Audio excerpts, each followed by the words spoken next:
Everyone, welcome back to Take Flight Garage. We are back on the regularly scheduled programming here. This is part 2 of the suspension overhaul, where we're talking about the front suspension. So we're going to break down who needs the cut-strut and when, and we'll talk a little bit about my experience with the Koni so far. I've got a couple weeks of driving on them, definitely a couple hundred miles now. Day-to-day driving and a little bit of spirited driving where I can fit it in.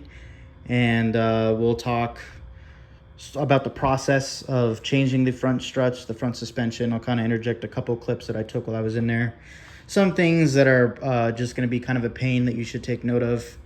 And lastly, we'll talk about what I've noticed the changes are.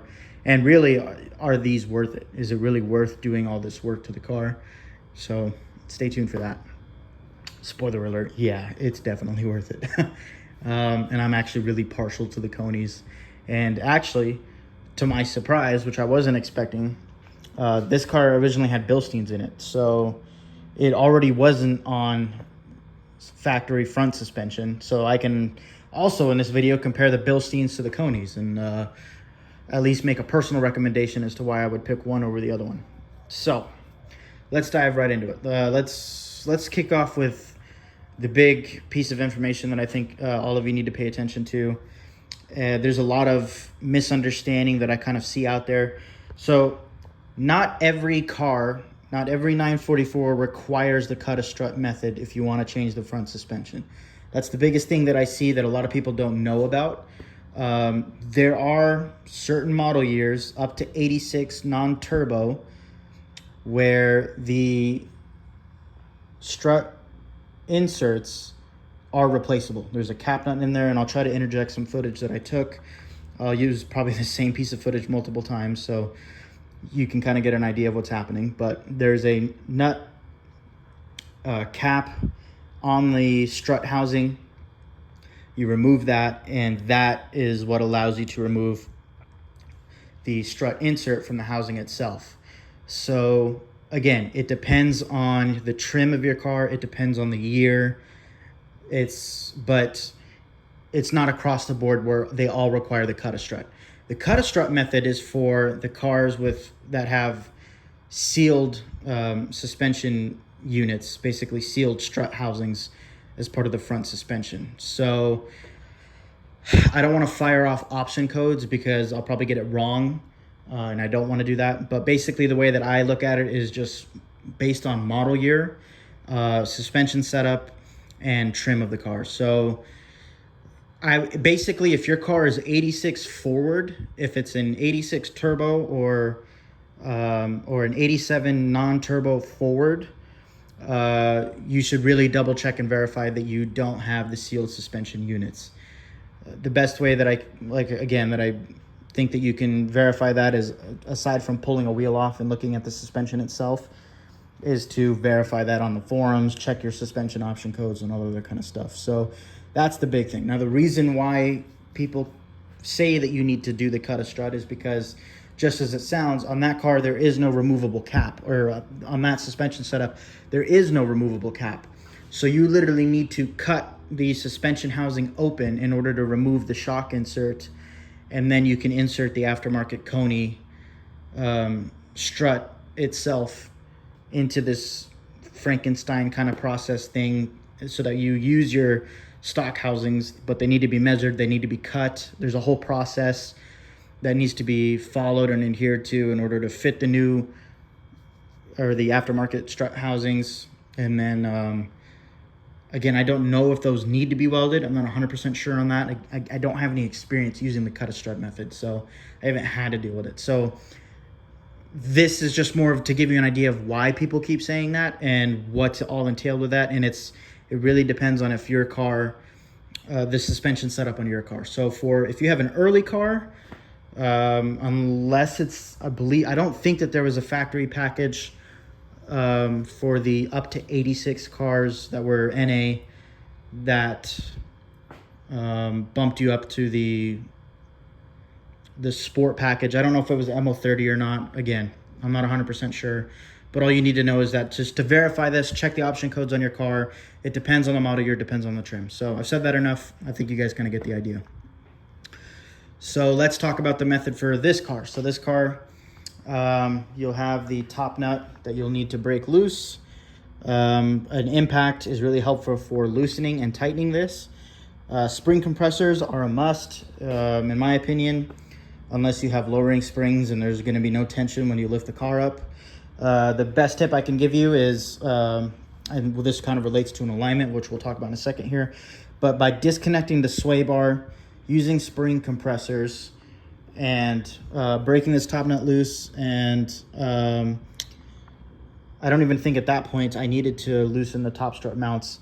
But if you get the car up high enough, you can actually swing the entire front strut assembly low enough, the control arm low enough, with the eccentric bolts not touched or messed with at all.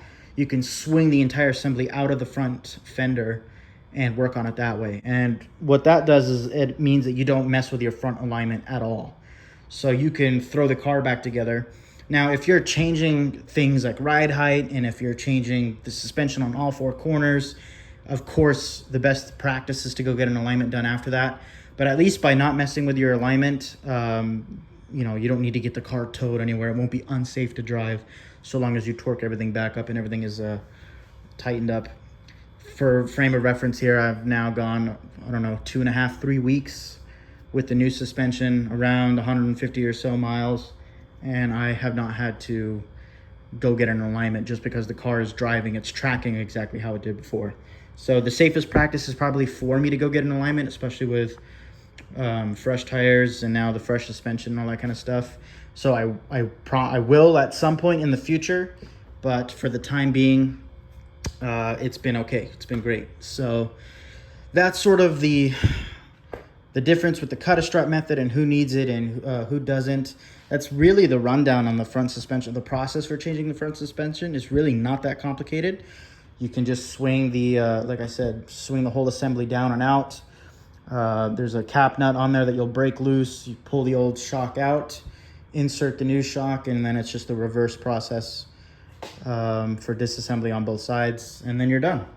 So in my case, it was really kind of a pain in the ass, for lack of a better word there, because somebody at some point actually used Bilstein shocks. And the Bilsteins are about 0.5 millimeter, or yeah, something like that. It's really, really close, but the diameter of this versus the Koni is just close enough to where this just pops right in and out, no problem at all. And the Koni took some brute force to get in there. So again, I don't know why. The part numbers are right for the car. It's meant for it. And I remember actually when I did this on the 83 that it was, the driver's side for whatever reason went in easier, but the passenger side did require a little bit of persuasion to get the Koni strut in there. So those are probably going to be a pain in the ass to remove when it's time to change these in 10 or 15 years, but that's future me's problem. Right now, everything is going great. So yeah, just kind of a word. Basically what I used to get them in there was, I don't know if I should even tell you that I did this, but 3/4 inch pipe on the, so I used the pipe wrench that I used to break the cap nut off the suspension housing. I put that around the top of the Koni strut, basically what would be this part here. And then my 3/4 inch threaded pipe that I told you all about in my tool video, and basically just hammered the shit out of it. And the Koni strut eventually went in and seated, and it's been fine since. So, oops, let me get focus back here. So yeah, that's kind of the whole process with everything. And it's been great so far. And so now let's actually, now that I have this sitting here, let's talk about the difference between the Bilsteins and the Konis. The Bilsteins are great if it's time for you to replace suspension and you just want to throw something in that's basically OEM equivalent or stock. They perform completely fine. There's no reason for me to not recommend them if you have a stock car. What I will say is that if you're looking at least for something that's slightly stiffer. In my case, the big appeal was to have something adjustable so that I could customize what I wanted, the suspension settings. Then that's when I would recommend going to the Konis, because the Konis give you the ability to tune very easily the rebound and the dampening rate of the insert, and I'll show you that right now. So those are the tops of the Koni struts. To change the suspension settings on here, it's as easy as taking this knob. If it'll focus, you can see the minus and the plus. You just throw that on there until it locks in with the key, and by adjusting it one way will stiffen the suspension, and by adjusting it the other way will loosen up the suspension, for lack of a better term. It will soften it. There we go, soften it's a better word to use. I have the fronts currently set to about a half a turn off of their max settings. So it is a little firm, but I gotta be honest with you, it's not uncomfortable. In fact, I really prefer them over how they feel over the Bilsteins. Yeah, so let alone over stock. Definitely, if you have original struts, it's time to do something about it. But I personally would recommend the Konis over the Bilsteins. The rears I've left in their middle position, so they're kind of in the Goldilocks zone. They're not at their firmest and they're not at the weakest. They're just they're in their factory mid-range position. So that means that I've got the stiffer suspension up front with the rear end a little bit loose.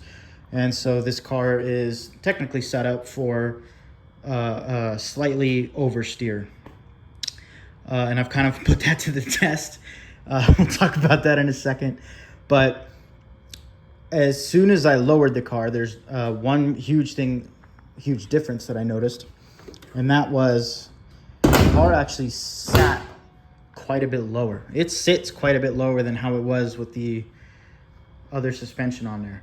Now, for you guys who are watching my videos and probably have been watching for a long time, you might not be able to tell on camera, but the best way that I can convey this to you guys is that, so I'm a relatively short dude, and even, with washing the car, I kind of have to reach just a little bit just to kind of get to the middle of the roof with the other suspension.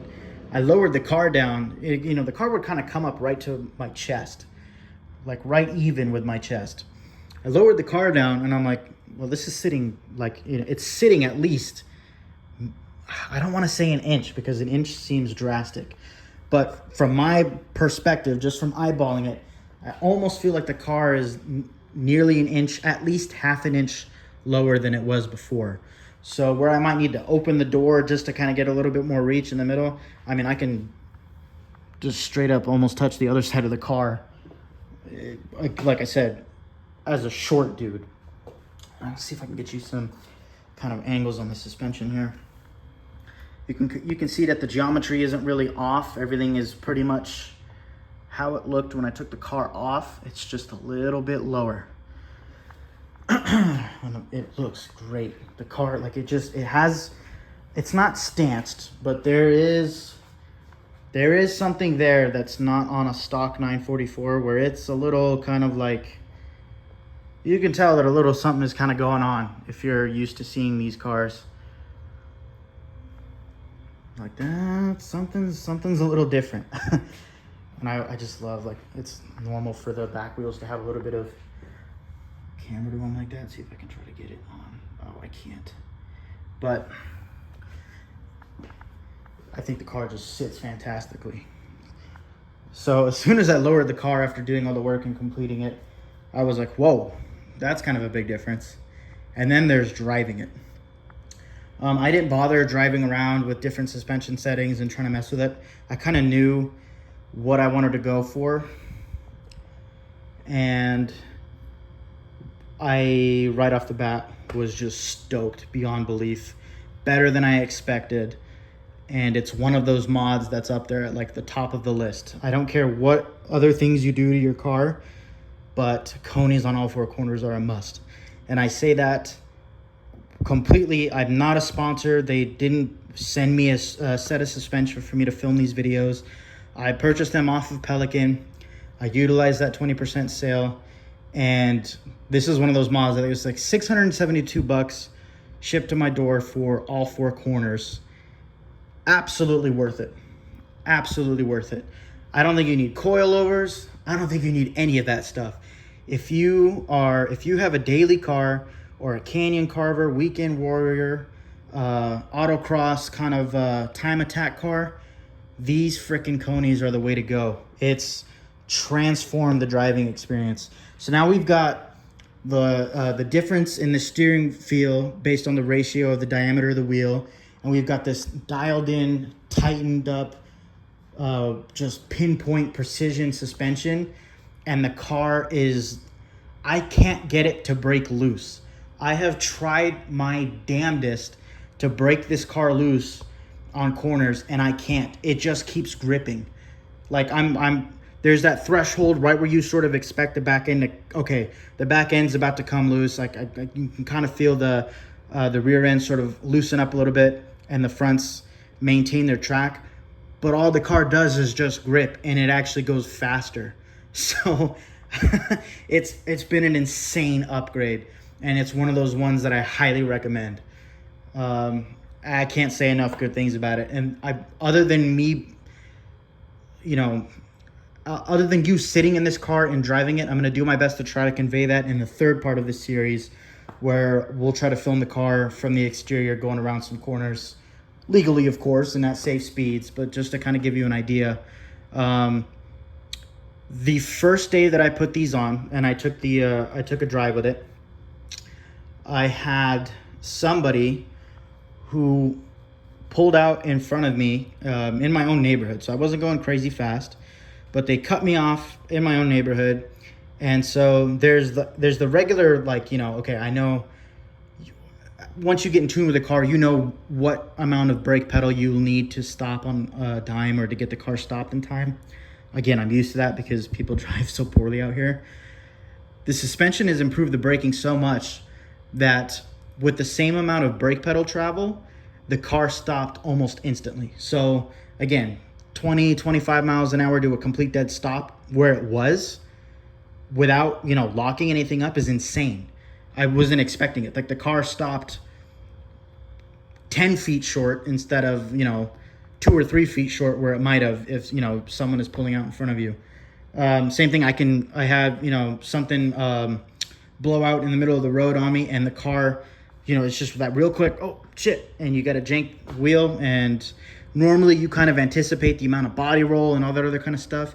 It was flat. It just darted into the next lane, and I was able to get back over. Absolutely zero upset in the balance of, all the physics that's going on. It just stays flat. It corners perfectly.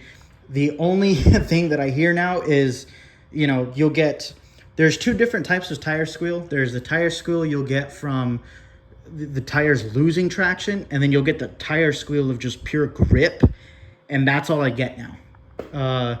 There's no looseness, there's no floatiness, and it's because the car has already got the 50-50 weight distribution. It is just like, it's telepathic in the way that it handles. That's the best. Like, if you just think it, the car is going to do it.